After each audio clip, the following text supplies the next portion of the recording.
శ్రీమాత్రే నమః. అందరికీ నమస్కారం. శివకేశవులకి ఇద్దరికీ ఎంతో ప్రీతికరమైన కార్తీక మాసంలో 5వ రోజున కార్తీక పురాణము నిత్య పారాయణతో పాటుగా ఆచరించవలసిన దాన ధర్మ జపతపాది విధులు, వాటి వలన కలిగే ఫలితము ముందుగా తెలుసుకుందాము. కార్తీక మాసము 5వ రోజున నిషిద్ధ ఆహారములు పులుపుతో కూడినవి. చేయవలసిన దానము స్వయం పాకం, విసనకర్ర. పూజించాల్సిన దైవము ఆదిశేషుడు. జపించాల్సిన మంత్రం అలభ్యం, ప్రాణాయామం చేయాలి. వీటి వల్ల ఫలితము కీర్తి.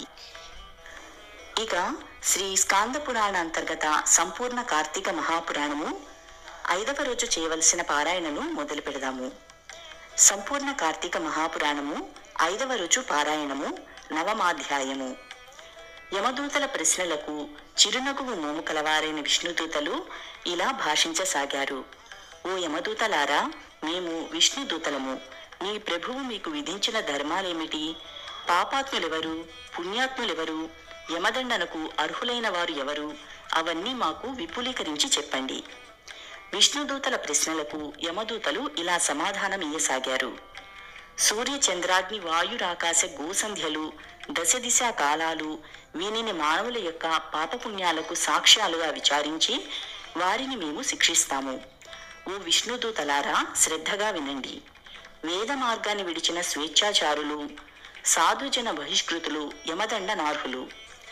బ్రాహ్మణుని, గురువుని, రోగిని పాదాలతో తాడించేవాడు, తల్లిదండ్రులతో కలహించేవాడు, అసత్యవాది, జంతుహింసకుడు, దానము చేసిన దానిని మరలా ఆశించేవాడు, డాంబికుడు, దయారహితుడు, పరభార్య సంగముడు, సొమ్ములను తీసుకుని పక్షాన్ని అవలంబించే వాళ్ళని, చేసిన దానాన్ని బయట పెట్టుకునే వానిని, మిత్రద్రోహిని, కృతజ్ఞులని, ఇతరుల పురుష సంతతిని చూసి ఏడ్చేవానిని, కన్యాశుల్కాలతో జీవించేవానిని, వాపీకూప తటాకాది నిర్మాణాటంక పరులని, తల్లిదండ్రుల శ్రాద్ధకర్మలను విడచిన వానిని, కేవలం భోజనం గురించే ఆలోచించే వానిని, ఇతరులు చేసిన దానాన్ని నిరోధించే వానిని, నిత్యం స్నాన సంధ్యాదులను విడిచిన వానిని, బ్రాహ్మణాస్వ గోహత్య ఇత్యాది పాపయుక్తులైన వారందరూ కూడా యమలోకంలో మా చేత దండించబడుతూ ఉంటారు. ఇక ఈ అజామిలుడంటారా, వీడు చేయని పాపమంటూ లేదు. బ్రాహ్మణ జన్మమెత్తి దాసీ సంగమలోలుడై చెయ్యరాని పాపాలు చేసిన వీడు మీ విష్ణులోకానికి ఎలా అర్హుడు?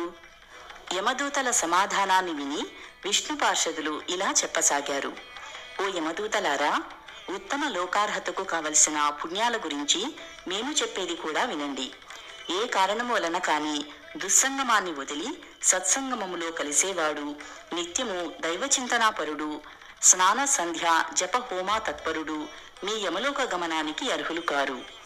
ఓ యమదూతలారా, అసూయారహితులై జపాగ్నిహోత్ర నిర్వాహకులై సర్వకర్మలను సగుణ బ్రహ్మార్పణము చేసేవారు జలాన్న గోదాతలు, వృషోత్సర్జనాకర్తలు యమలోకాన్ని పొందేందుకు అనర్హులు.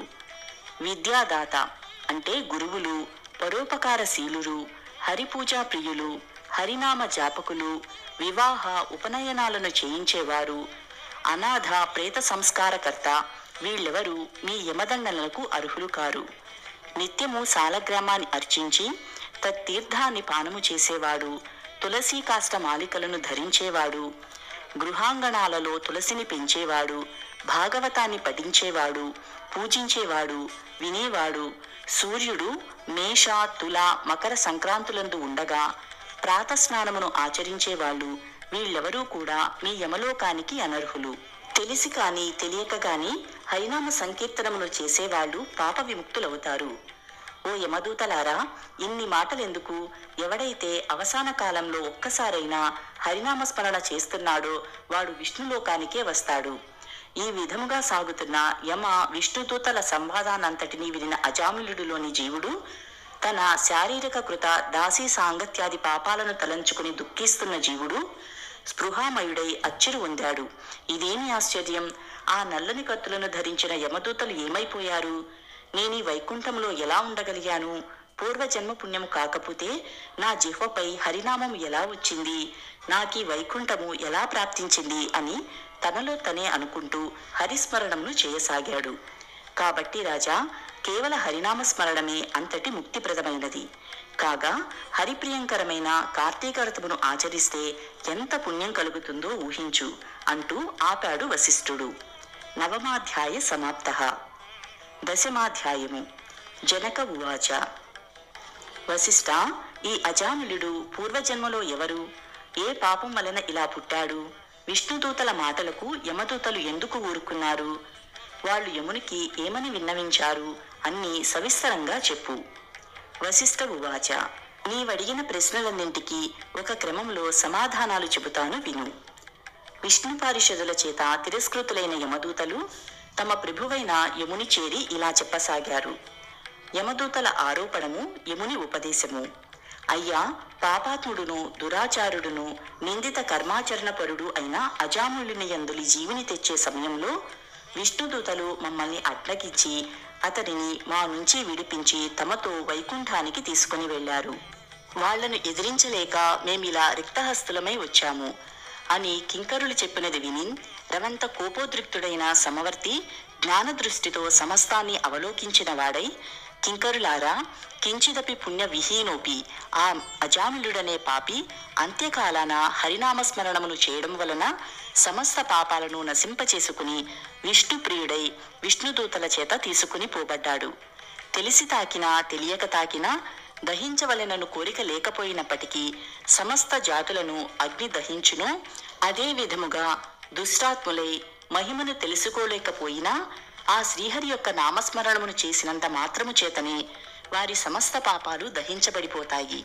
ఇక భక్తి భావనముతో స్మరించిన వారు కేవలము కైవల్య పదగాములే అవుతారు అంటూ సేవకులకు ఎంతవరకు చెప్పాలో అంతవరకు మాత్రమే చెప్పి యముడు మరింత పూర్వాలోచన పరుడయ్యాడు. అజామిలుని పూర్వజన్మ. అజామిలుడు అతని పూర్వజన్మలో సౌరాష్ట్ర దేశంలో శివార్చకుడుగా ఉండేవాడు. ఆ జన్మలో కూడా స్నాన సంధ్యాచరణాది రహితుడు, దైవేతర చిత్తుడు, దైవ ద్రవ్యాపహారి అయి ఉండేవాడు. బ్రాహ్మణుడై ఉండి కూడా ఆయుధపాణి అయి దుష్టులతో స్నేహమును చేస్తూ తిరిగేవాడు. అర్చకుడై ఉండి కూడా వివిధాభరణ భూషితుడై స్వేచ్ఛా విహారాలు చేసేవాడు. బహుభాషి అయి యవ్వనములో ఉండేవాడు. ఆ కాలానికి అదే గ్రామంలో ఒక దరిద్ర బ్రాహ్మణుడు ఉండేవాడు. అతడు దరిద్ర పీడితుడై అన్నము కొరకు పట్టణములు పల్లెలు తిరుగుతూ యాయవార వృత్తిని అవలంబించి ఉన్నాడు. ఒకానొకసారి అతగాడు తనకు లభించిన యాయవార వస్తుజాలానంతటినీ మోసుకుని వచ్చి భార్యను పిలిచి, చాలా ఆకలిగా ఉంది, సత్వరమే వంట చెయ్యి, ముందు కాసిని మంచినీళ్ళియ్యి, అవి త్రాగి రవంత ఉపశాంతిని పొందుతాను అని అన్నాడు. కాని యవ్వన మదాశ్రితయ్యై ఉన్న ఆ ఇల్లాలు భర్త ఎన్నిసార్లు పిలిచినా పట్టించుకోకుండా తన జారుని గురించే తలపూస్తూ ఉండిపోయింది. అందుకు కోపించిన భర్త చేతికందిన కర్రతో ఆమెను కొట్టాడు. తన కామపుట ఆలోచనలకు అంతరాయమును కలిగించాడని కోపంతో భార్య తన ముష్టితో ఘాతించింది.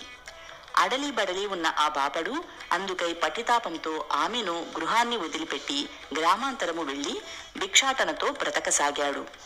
మగడు ఇల్లు వదిలి వెళ్లిపోవడంతో మరింత తెగించిన ఆ జారిని మగడు తెచ్చినవన్నీ సుష్టుగా మేసి, మగడిచ్చినవన్నీ అలంకరించుకుని, మగడు తెచ్చిన మంచి చీరను కట్టుకుని తాంబూల చర్వణము చేస్తూ ఒకానొక రజకుని ఇంటికి వెళ్లి ఆ రాత్రి తనతో సంభోగించవలసిందిగా కోరినది.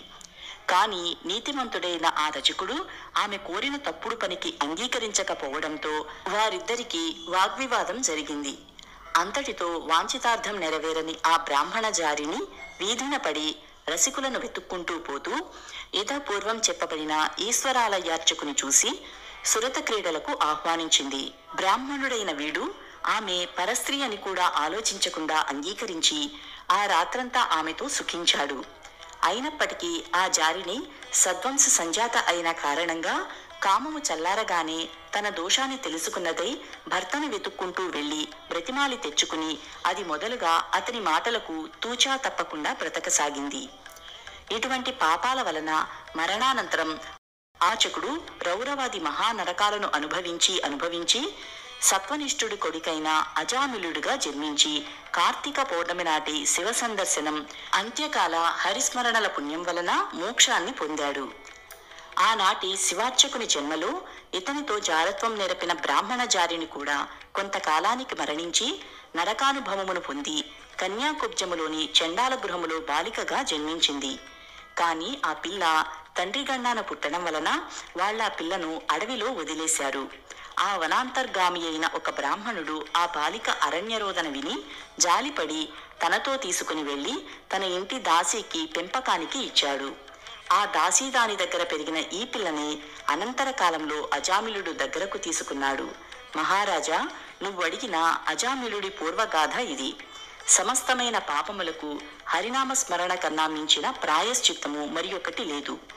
అది సాధ్యము కానప్పుడే ఇతరేతర ధర్మశాస్త్రాది ప్రోక్త ప్రాయశ్చిత్త కర్మలను ఆచరించాల్సి ఉంటుంది.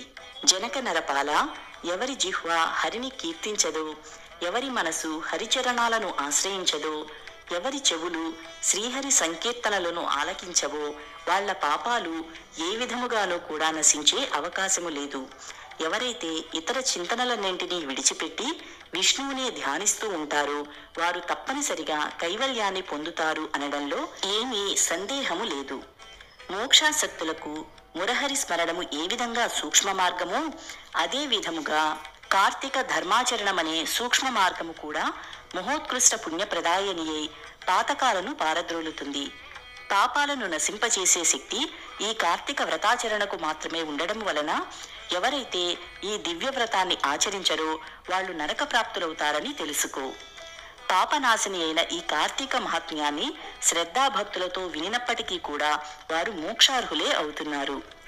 ఆసక్తులైన వారికి పావన హృదయంతో ఈ మహాత్మ్యాన్ని వినిపించేవాడు వైకుంఠగతుడై విష్ణువుతో కలిసి సుఖించుతాడు. ఏవం శ్రీ స్కాంద పురాణాంతర్గత కార్తీక మహాత్మ్యే నవమ దశమ అధ్యాయౌ సమాప్తః. 5వ రోజు పారాయణము సమాప్తము. ఏతత్ఫలం శ్రీ ఉమామహేశ్వర చరణారవిందార్పణమస్తు.